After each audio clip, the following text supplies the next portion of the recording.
Hello students, कैसे हैं आप लोग। श्री राम एजुकेटर्स के प्लेटफॉर्म पे मैं विकास सिंह आप सभी लोग का स्वागत करता हूं। और स्टूडेंट, आज के इस वीडियो में हम देखने वाले हैं पैरेलल एक्सिस थ्योरम का डेरिवेशन, जो कि क्लास 11th फिजिक्स का डेरिवेशन है, उसको हम देखने वाले हैं।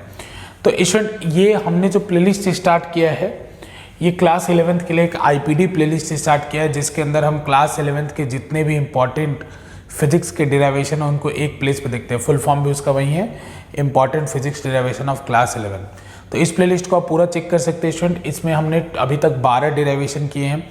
सारे डेरिवेशन जो क्लास 11th के हैं, पहले चैप्टर से लेकर अभी आगे हम लोग बढ़ रहे हैं, वो सारे डेरिवेशन आपको एक प्लेस पे मिल जाएंगे। डिस्क्रिप्शन में प्लेलिस्ट का लिंक है, आप हमारे चैनल पे भी जाके इस प्लेलिस्ट को देख सकते हैं। तो चलिए स्टूडेंट, आज के अपने इस डेरिवेशन को हम लोग करते हैं, जो कि पैरेलल एक्सिस थ्योरम है।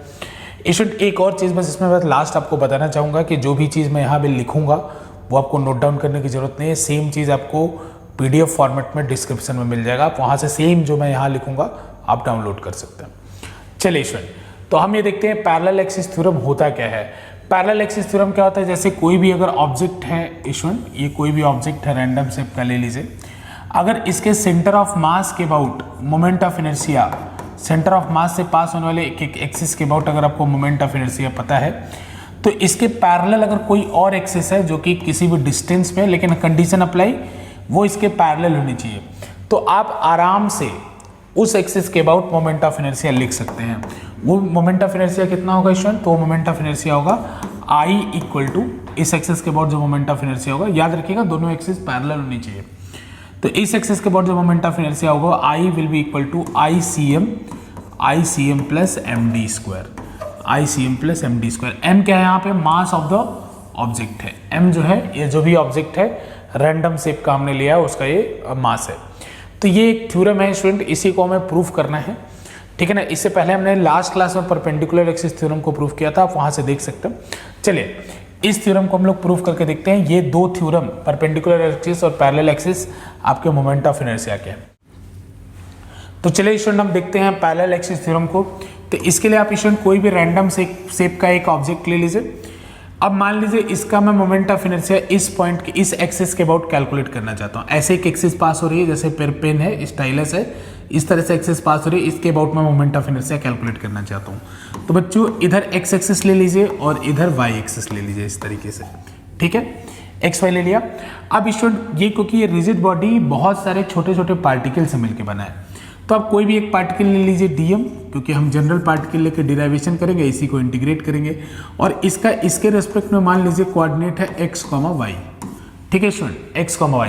तो इस एक्सिस से इस पॉइंट का डिस्टेंस कितना होगा, परपेंडिकुलर डिस्टेंस। जैसे देखिए ये ऐसे एक्सिस है, इससे इस पॉइंट का परपेंडिकुलर डिस्टेंस कितना होगा, तो स्टूडेंट देखिए ये x है, ऐसे आप बना लीजिए। तो ये वाला डिस्टेंस x होगा, ये वाला डिस्टेंस y होगा, कोऑर्डिनेट सिस्टम में आप जानते हैं। तो ये डिस्टेंस यहाँ से यहाँ तक का डिस्टेंस कितना आएगा, √x square plus Y square आएगा ना। पाइथागोरस थ्योरम आप लगा लीजिए, x square plus Y square आएगा। तो इस पॉइंट के अबाउट जो मोमेंट ऑफ इनर्शिया आएगा, उसको मैं क्या लिख सकता हूँ स्टूडेंट, उसको मैं लिख सकता हूँ dm, क्योंकि छोटा सा मास लिया है, और इस एक्सिस से उस पॉइंट का परपेंडिकुलर डिस्टेंस कितना होगा, x square plus Y square का रूट, फिर उसका होल स्क्वायर, तो रूट हट जाएगा। तो ये इस एक्सिस के अबाउट आपका मोमेंट ऑफ इनर्शिया है। अब स्टूडेंट, हम लोग सेंटर ऑफ मास को इंट्रोड्यूस करते हैं। तो मैंने मान लिया कि भाई इसका सेंटर ऑफ मास यहाँ पे है, और इसका इस एक्सिस के हिसाब से कोऑर्डिनेट है XC, YC। तो स्टूडेंट, ये वाला जो डिस्टेंस है इसको मैं D कह रहा हूँ। D क्या है, ये दो जो पैरेलल एक्सिस है, यहाँ पे एक मैं एक्सिस ऐसे मान ले रहा हूँ, इस तरह से बाहर सेंटर ऑफ मास के एक्सिस, क्योंकि हमें पैरेलल एक्सिस थ्योरम प्रूफ करना ना, तो एक एक्सिस हमने ऐसे लिया, अब दूसरी एक्सिस में ऐसे ले रहा हूँ। तो इन दोनों एक्सिस के बीच में जो डिस्टेंस है वो d है। तो इस d को मैं क्या लिख सकता हूँ स्टूडेंट, अब जरा सा बेसिक कोऑर्डिनेट ज्योमेट्री का नॉलेज लगाओ स्टूडेंट। ये 0,0 है और ये XC, YC है। तो मैं इस d को क्या लिख सकता हूँ, इस d को मैं लिख सकता हूँ √XC square plus YC square. Basic coordinate geometry से आप देख सकते हो। अब एक लास्ट स्टेप स्टूडेंट, इसको आप समझ लेंगे तो ये फिर आपके लिए डिराइवेशन थोड़ा सा आसान हो जाएगा। हाँ, परपेंडिकुलर के तुलना में थोड़ा सा ट्रिकी ये डिराइवेशन है, तो इसलिए थोड़ा सा ध्यान देके आपको इसको समझना है। अब स्टूडेंट, मैं क्या करता हूं कि यहां पे एक एक्सिस चूज करता हूं, नया कोऑर्डिनेट एक्सिस चूज करता हूं। ये सेंटर ऑफ मास के अबाउट, इसको मैं कह रहा हूं x डैश, और ये जो y ऊपर जा रहा है इसको मैं कह रहा हूं y डैश। एक और एक्सिस बना लिया स्टूडेंट, x डैश और y डैश, ठीक है। अब उसके रेस्पेक्ट में इसका कोऑर्डिनेट मान लीजिए, इस वाले एक्सिस के रेस्पेक्ट में इसका कोऑर्डिनेट x1, y1 है। किसका कोऑर्डिनेट? डीएम का। किस एक्सिस के अबाउट में? ये जो सेंटर ऑफ मास से पास होने वाली एक्सिस है x और y डैश है, उसके तुलना में इसका मान लीजिए कोऑर्डिनेट x1, y1 है। ऐसा मान लेते हैं कि इसका कोऑर्डिनेट कितना है? x1, y1। किसका कोऑर्डिनेट? सेम पार्टिकल का। किस एक्सिस से? तो जो नया एक्सिस हमने चूज किया है, जो कहां से पास हो रहा है? सेंटर ऑफ मास से, उससे, उसकी तुलना में। अब स्टूडेंट एक बात देखिए, अगर मैं आईसीएम लिखूं, ICM moment of inertia of centre of mass, ठीक है ना, about centre of mass, ICM लिखूं, तो आईसीएम क्या होगा? तो देखिए इस एक्सिस से इस पॉइंट की परपेंडिकुलर दूरी, तो स्टूडेंट ये एक्सिस ऐसे है, इस पॉइंट की परपेंडिकुलर दूरी क्या होगी?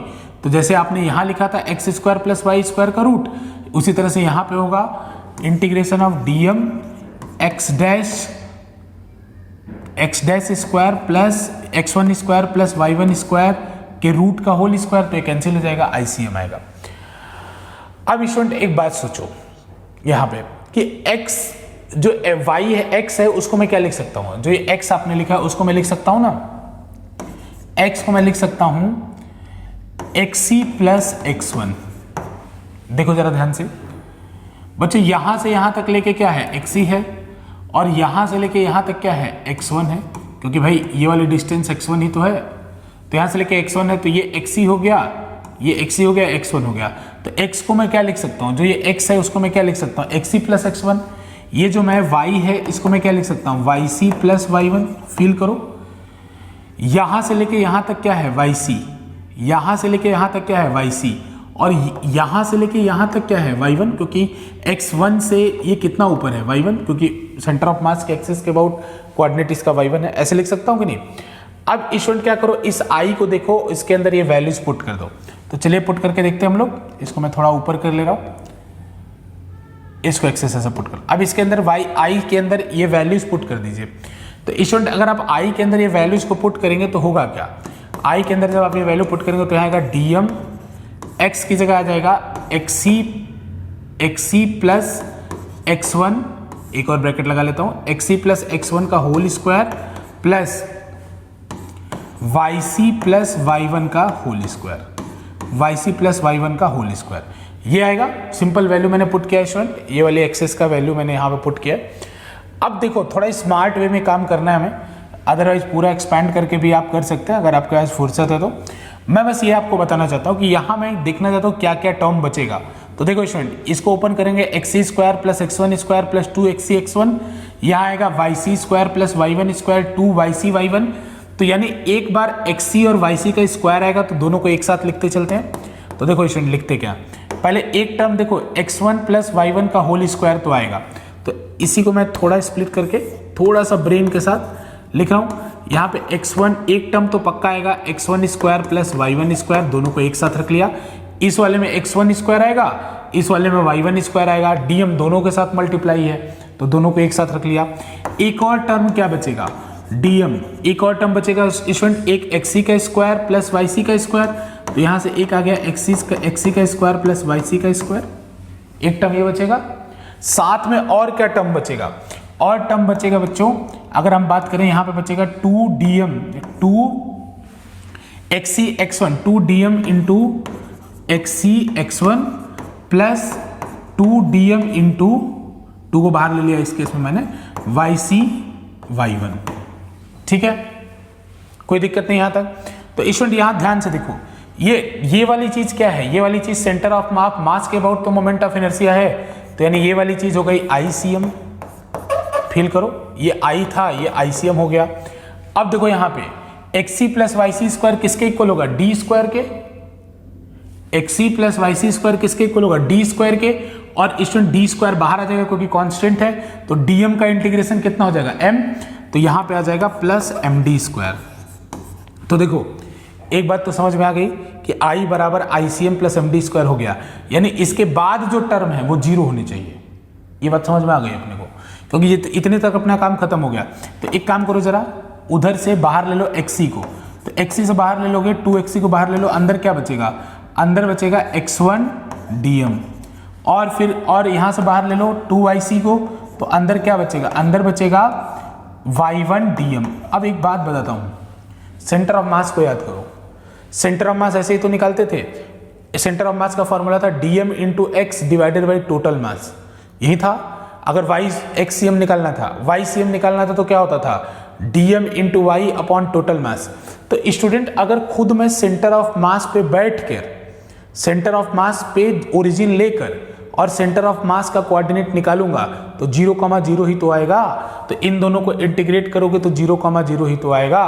तो यानी ये पूरा का पूरा टर्म क्या हो जाएगा, 0, क्योंकि खुद मैं सेंटर ऑफ मास को ओरिजिन मानकर सेंटर ऑफ मास के कोऑर्डिनेट लिख रहा हूं। कैसे बेटा, x1 into D M upon total mass कर दोगे तो सेंटर ऑफ मास ही तो आएगा, सेंटर ऑफ मास का कोऑर्डिनेट आएगा।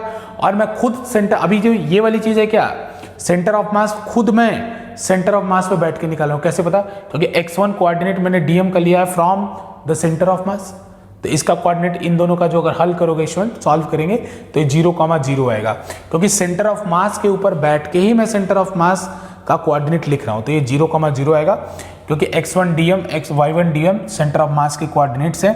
तो स्टूडेंट आपका यहां से फाइनल कंक्लूजन आ गया। तो फाइनल हमारा रिजल्ट आ गया स्टूडेंट, इसको थोड़ा ऊपर मैं शिफ्ट करके लिख रहा हूं। तो फाइनल हमारा रिजल्ट आ गया I equal to ICM plus MD square. Student video को अगर आप बार बार देखेंगे तो आपको जरूर समझ में आएगा, थोड़ा सा एफर्ट आपको अपनी तरफ से डालना पड़ेगा। स्टूडेंट कुछ चीज़ें मैंने वर्बली बोली, अदरवाइज ये डिराइवेशन बहुत लेंदी हो जाता, हालांकि वो चीज़ें उतनी डिफिकल्ट नहीं थी। अगर आप आराम से सोचेंगे तो आपको वो चीज़ समझ में आएगी। ठीक है स्टूडेंट, ऐसे ही हमारे चैनल को सब्सक्राइब जरूर करें। इसी तरह के वीडियोज़ को देखने के लिए बहुत बहुत धन्यवाद।